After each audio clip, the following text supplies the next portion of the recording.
You sabotaged my brunch! You stole my power, Marilyn! Now pay the price! When Marilyn's brand new smart fridge sparked and died during her weekly book club Zoom call, she screamed about a poltergeist in her wiring. I nearly choked on my coffee, laughing from my porch across the street. She had no clue that every flicker, every scorched outlet, every blown fuse in her colonial-style home in Willow Creek, Ohio, was her own doing. Marilyn, my entitled neighbor, had been siphoning electricity from my garage's solar setup for weeks. And when her greed got out of hand, I turned the tables not with anger, but with a calculated dose of physics. 2 months earlier, I'd taken a fishing trip to Lake Erie, no Wi-Fi, just the open water. When I got back to my quiet cul-de-sac, the control panel in my garage was flashing an angry red. My solar system, a custom-built marvel I designed during a sabbatical from my electrical engineering job, was drained. The log showed a 20-hour power draw, while I was gone far more than my modest setup could justify. My stomach sank. This wasn't a glitch. Someone had tampered with my system. I'm no weekend tinkerer. My solar rig is a masterpiece. High-efficiency panels, a lithium-ion battery bank, and a smart inverter with real-time monitoring. It's the kind of setup that makes utility companies nervous. So, when I saw the data, I knew this was personal. I traced the wires from my garage, crawling under the floorboards and digging up a patch of dirt near my backyard fence. There, buried shallowly, was a PVC pipe running straight to Marilyn's property. It led to a tacky ceramic squirrel statue in her garden, its hollow base hiding a shoddy junction box. The wiring was a mess: discount store cables, duct tape, and a splitter that screamed fire hazard. She hadn't just stolen power. She'd stolen my power. I marched to Marilyn's door, where she greeted me in a floral caftan, holding a margarita and her yappy terrier, Muffin. "What's the problem, Tom?" she cooed, all fake innocence. I didn't mince words. "You've got 35 kilowatt-hours of my electricity running through that squirrel. Care to explain?" She waved me off. "Oh, that? My cousin's a licensed electrician. He said your panels were wasting energy. We just borrowed a little for the neighborhood's sake." I blinked, stunned. "Marilyn, you tapped into my private system. That's theft." She smirked. "The HOA gave me a permit. It's all legal." She wasn't lying, well, not entirely. I checked the records. Marilyn had sweet-talked the Willow Creek HOA into approving a temporary energy-sharing variance, citing some dusty 1980s bylaw about communal resources. The board, chaired by her best friend, hadn't even notified me. At the next meeting, I showed up with graphs and logs, expecting justice. Instead, I got patronizing smiles and a lecture about supporting green initiatives. Marilyn sat smugly, sipping iced tea, as the board thanked me for my generosity. My system was bleeding $800 a month, and they were clapping for her. I stopped arguing and started planning. First, I upgraded my surveillance. A motion sensor camera went in my garage's eaves, paired with current monitors along the buried line. I knew exactly when Marilyn was stealing power and what she was powering: her electric SUV, a hot tub, even a portable karaoke machine. Her usage skyrocketed daily, turning her house into a glowing beacon of excess. I tried the HOA again, armed with heat maps and data. They nodded, called my charts impressive, and suggested I donate another battery for community overflow. The police called it a civil matter. The utility company laughed since I was off-grid. Marilyn was untouchable, hiding behind red tape and her HOA cronies. But she'd made one mistake: her cousin, the so-called electrician. A quick search revealed his license was a $20 online certificate, about as legit as a casino slot machine. His wiring was a death trap: ungrounded, unbalanced, and begging for disaster.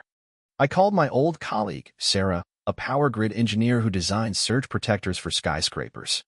Over beers, I showed her photos of Marilyn's setup. She grinned. "Want to teach her a lesson?" We spent a weekend building a Tropa dummy inverter that mimicked normal voltage but spiked if the draw got too high. It was legal, safe for my system, and devastating for greedy appliances. We set the threshold just below Marilyn's peak usage and added a 10-second delay for maximum chaos. The chance came fast. Marilyn hosted a wine and wellness brunch, a garish affair with influencers and Instagram lights. Her house hummed with power-hungry gadgets: blenders, space heaters, a chocolate fountain. I watched my monitors as the current spiked. At 10:47 a.m., She crossed the threshold. 10 seconds later, the surge hit. Her patio lights flickered. A blender screeched and smoked. The chocolate fountain erupted, splattering guests. Screams echoed as her smart TV sparked, and her garage door slammed shut. Marilyn, in a panic, blamed a grid attack, while Muffin yipped hysterically. I sipped lemonade on my porch, watching the meltdown unfold. She stormed over, hair frazzled, accusing me of sabotage. I handed her a pamphlet I'd made, The Risks of Illicit Power Connections. It detailed how voltage spikes wreck appliances, with a handy cost estimate for repairs. She ripped it up and left, but the damage was done. Her brunch was ruined, her live stream a viral disaster. Neighbors whispered, and social media buzzed with Marilyn meltdown. That night, 2 cops knocked on my door, asking about electrical tampering. I showed them my logs, camera footage, and Marilyn's squirrel splice. They left with a warning for her. Marilyn didn't learn. By noon the next day, she had 2 sketchy workers in her yard, rewiring the squirrel. My meters lit up. She was back at it. This time, her cousin's hack job made her system even worse and grounded and unstable. I didn't touch my rig. I let her dig her own grave. Sure enough, she announced a redemption brunch on Facebook, inviting the whole neighborhood to prove she was unfazed. The event was a circus, string lights, a margarita machine, even an electric violinist. 20 minutes in, her system overloaded. The margarita machine whined like a dying engine. A guest's phone charger sparked, scorching a table. The violinist's amp burst into flames, and the garage door locked again, trapping her SUV inside. Guests fled as Marilyn shrieked, her pink sundress streaked with ash. This time, she didn't dare blame me. Too many witnesses, too many phones recording. A guest, burned by a hot chair, called the cops. Combined with my footage, it was enough for a citation: utility theft, tampering, and endangering others. The county utility board stepped in, inspecting her home. They found a nightmare reverse circuits, a jerry-rigged battery in her basement, even a wine cooler deemed a fire hazard. Her house was red-tagged, half its systems shut off. Even her smart speaker went silent, as if it, too, had given up on her. Marilyn's reign was crumbling, but she wasn't done. At the next HOA meeting, she demanded a power abuse investigation, waving a singed waffle iron like evidence. She even proposed seizing my solar system for safety. 3 board members, her loyalists, nodded until the cops, invited by her own mistake, clarified. Her splice was illegal, and she'd confessed on body cam. The room went silent. Her motion was tabled, and her allies backed away. I saw my chance. I ran for HOA president, armed with flyers, Marilyn's missteps, a timeline of theft. They included photos of her fried appliances and a QR code to the county's violation report. On election day, I handed out solar-powered keychain lights, smiling politely. Marilyn, pacing in stilettos, offered stale cookies and ranted about tech tyrants. I won 82% of the vote. My first act, a bylaw banning unauthorized power taps, with expulsion as the penalty.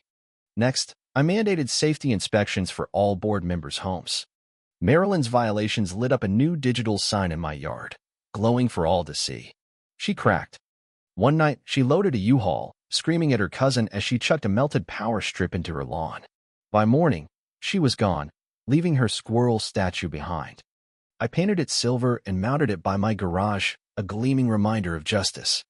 The neighborhood exhaled. No more clipboard patrols, no more passive-aggressive emails about unsightly birdhouses.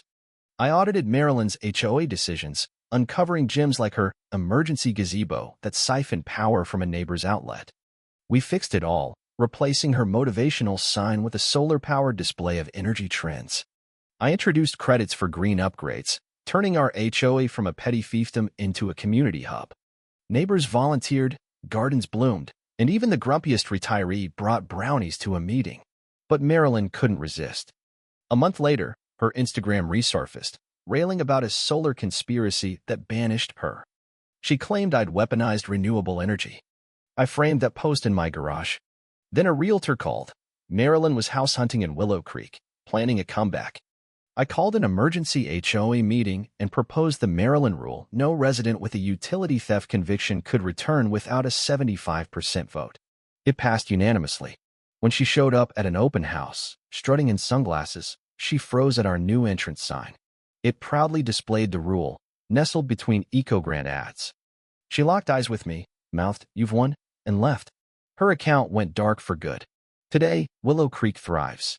My solar system powers a microgrid for outages, and we've hosted movie nights under the stars, all sun-fueled. I gave a talk at a local green expo, how I turned theft into triumph. The silver squirrel stands guard, a monument to accountability.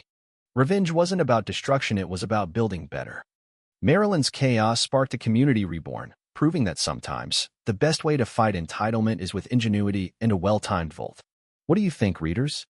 Was my response to Maryland's theft justified, or did I go too far? How would you handle injustice or bullying in your own life? Share your thoughts in the comments. I'd love to hear your perspective on standing up to unfairness and whether the ends justify the means. Let's get the conversation going.